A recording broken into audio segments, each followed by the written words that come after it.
Hello, friends and family. Welcome back to the Sober is Dope podcast. I'm your host, Pop Buchanan. It's been a while since we have done an episode, so I'm here just to catch up with everyone and to say hello. Today, I want to just talk about some of the new developments in the Sober is Dope community. I want to thank everyone that has been part of Sober is Dope for the last 6 years. Sober is Dope is about to reach our 6 year anniversary. And we're really excited about that. It's been a long time coming to share this podcast experience with you guys. And I'm just really excited to be back in this capacity. This episode is literally about me catching up on the idea of why it's important to choose healing and recovery.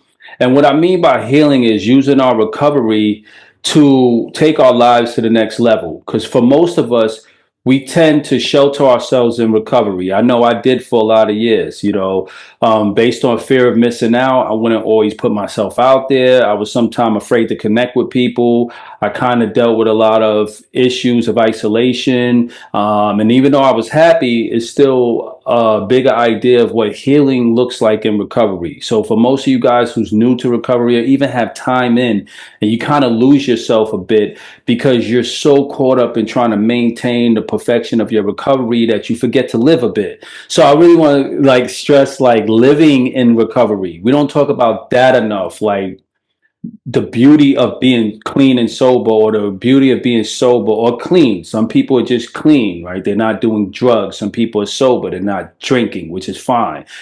There's 100 different ways to categorize people in recovery. There's no one set way of doing it. On Sober is Dope, what we like to talk about and what we really care about is the simplicity of you avoiding your drug of choice. Every individual have a drug of choice that they need to avoid. Not you shouldn't do anything because that's none of my business. It should be what works for you, right? In my case, alcohol turned me into the Tasmanian devil, and no one could stop the Tasmanian devil called pop. So I have to not drink because it eventually just makes me unhappy with myself. So, how do we use our recovery to live life and to have fun and to embrace who we really are and to thrive and to really connect with people without needing the external crutch of the drug of choice that we tend to rely on or have relied on in the past? And the beauty of just choosing yourself in recovery and just being comfortable with who you are. And, a lot of people out there just struggle intrinsically with their recovery journey because they just can't let go of their past or the behaviors of their past. They still tied to maybe a certain group of friends who do a certain activity every month, or a certain place where everyone go to hang out, or a certain ex or somebody that they're still stuck on, or relying on another human being to make you happy is a recipe for disaster in the recovery space, because you need to learn to love yourself, and kind of living life in that space is important. So this message today is simple. Just love yourself absolutely in every way possible. Not just enough to stop drinking or doing drugs, but enough to use your sobriety to take yourself to the next level. Wearing your sobriety is a badge of honor. Really embracing who you are on the next level. This is important, all right? Because one of the best things you could do, this biohacking that people like to talk about, is to not drink and do drugs. That's the first thing. So you already have this edge in the space. Like, you're not drinking, you're not doing drugs. Your brain is healing.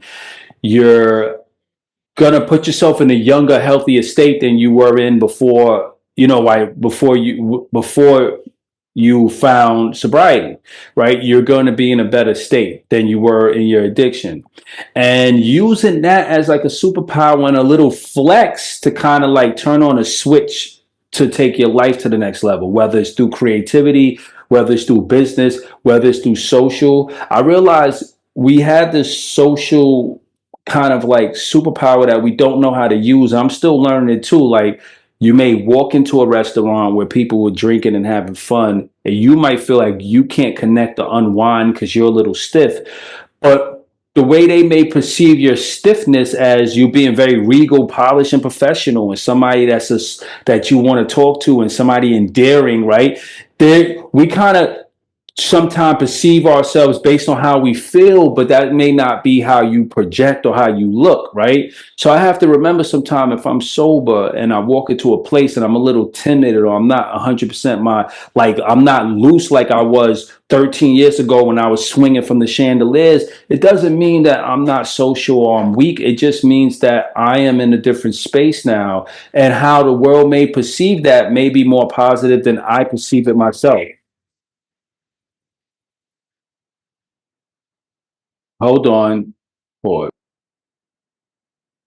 So I say all of that to say, here's a few of my tips. If advice that I'll give, if you're in recovery and you feel stuck and you don't feel like you're living or you don't feel as beautiful, as exciting as you want. So here's a few of my tips. First and foremost, use your recovery as the foundation to transform your mind, body, and spirit. So let's start with the mind.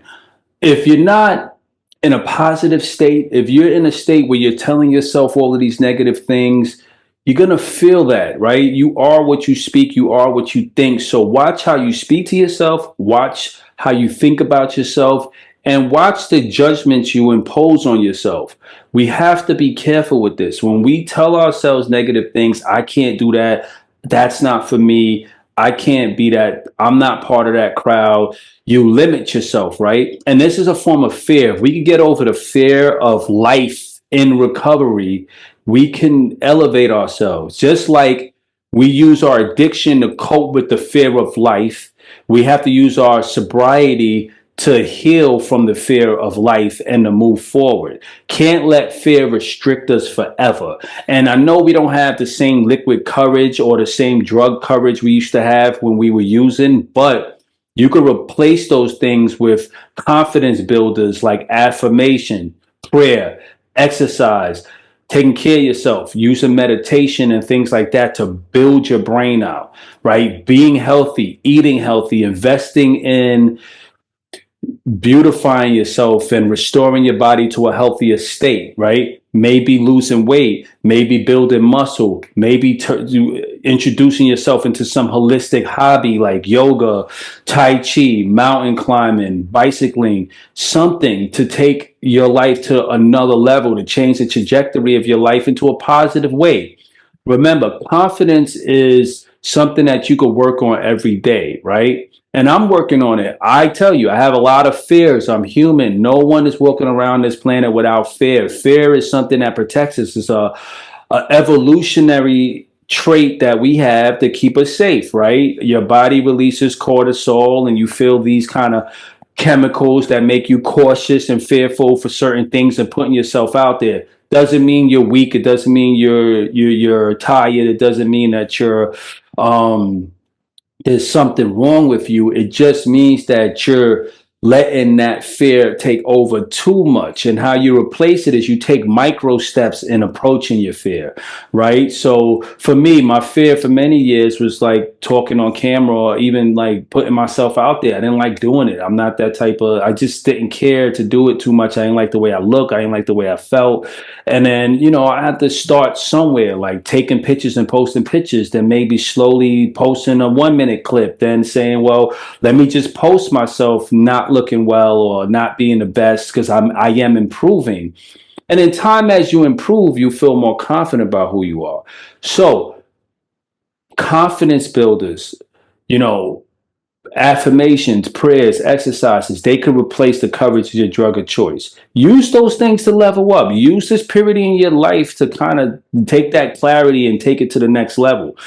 It's okay if you don't want to keep people hot, be around too many people, or do too much. That's okay. I want you to feel like you have the option always to elevate yourself and to love yourself in recovery because we get stuck, right? This episode is kind of appealing to that stuck feeling we get sometimes. I just did an interview with my friend Sarah Michaud, and we were talking about kind of like some of the roadblocks some people may have, like the fear of missing out, like, not being part of the in crowd because you may be sober and feeling like isolated from that world or the party world. Like me, I'm a hip hop artist, right? So I have to, it's challenging. I have to be like, okay, I may have to go into an environment where a show is at a bar and people are drinking, and I'm like, I got to deal with this tonight. I got to go in there, but I could go in there with the comfort knowing that, hey, part of my superpower is my recovery. Part of that recovery is that I'm clear and focused, I'm strong, and I'm always going to be in a stable emotional state to the best of my ability. But if I frame it differently, like, oh, I'm going in, I don't know what to do, people's going to be like this. Remember, you always have one up on somebody that's drinking or doing drugs. If you're sober, you're always going to have a one up because you're in your natural state. You're not in this altered state. So you need to find comfort in that. And I'm learning. I'm taking my advice. I'm still learning, y'all. Like, I'm not going to lie. Like, I'm very antisocial. I don't really like dealing with people too much. People come with a lot of baggage that I prefer not to deal with. I don't like getting triggered. I don't like putting myself out there, but I have to sometime, right? So use the confidence builders to put yourself out there a little bit more and feel more comfortable with loving yourself. So how do we really love ourselves on this recovery journey and use our recovery in a way that benefits us in the long run? You do it one day at a time. And what that means is you could take every day in some little way to build yourself up. So what I do is I do little things. I say I have to do some form of exercise every day, even if it's standing leg lifts, a jumping jack, 5 push-ups, a walk down a block, 2 squats. Let's do something. For me as a man, I like to groom myself. Every day I do a little shaving, right? A little shaving, making sure I look good, feel good, taking care of yourself. Investing in clothes, getting into building your wardrobe, making sure you feel good and look good. That's also important. Connecting with the person in your life that you love, making sure they're good, being of service, loving other people, right? Or not. Sometimes you got to leave people alone. Like sometimes you got to leave people alone like, for a year. Sometimes you may not want to talk to people. It's okay. In recovery or in life in general for our mental health, it's okay sometimes just not to be in the mood with everything. All right. So be patient with yourself and love yourself, right? What does that look like? Like, why do we kind of like struggle with that in recovery? Sometimes people relapse just for the simple reason that they don't understand the path. They feel so alone and so isolated. They just like, I don't care. I just want to, like, I don't care. And then they go to a bar or something and they relapse and they have this little moment of freedom that's followed by torturous calamities and depression and shame and guilt and frustration and disappointment. And so what's the moral of the story? The answer is never in going back, and the answer is not in relapsing, because it's going to be a fleeting short experience of fun followed by terror, right? So don't put yourself in such a crazy predicament by choosing something that's not the answer to what you're feeling or what you're the lack of feeling, right? So the whole point of sober is dope is this thing called sobriety is dope because of what? Because it allows you to be a better human being and have a better life experience and be more present and grounded in yourself, in your life. The last thing you want to do is let your whole life go by hiding, pretending, sleeping, drinking, drugging, checking out, just to wake up old, which is nothing wrong with being old because I look forward to it. But I only look forward to it because I have these breadcrumbs of beauty that I'm leaving so I could say I lived when I was young. I'm still young. I want to live. I want to make sure 80-year-old Pop could look back and say 40-year-old Pop lived a hell of a life, did all of these things, all of these memories, all of these things I built, and all of these things I made to express the deepest parts of my soul. I was able to accomplish by honoring my sobriety and recovery, which is simply another way of saying honoring your healing and your health and your vitality and your strength and your soul and your mind body connection, right? Spirit connection. All right. Part of this also is having some spiritual outlet, whether you talk to God, whether you pray, whether you meditate. That's 90% of the game. Having some connection to something higher than you. I just made a joke with my friend saying, I don't care if you pray to a potato, man. God exists in everything. Just or a higher power is always in anything. It could be in yourself. It could be in your soul.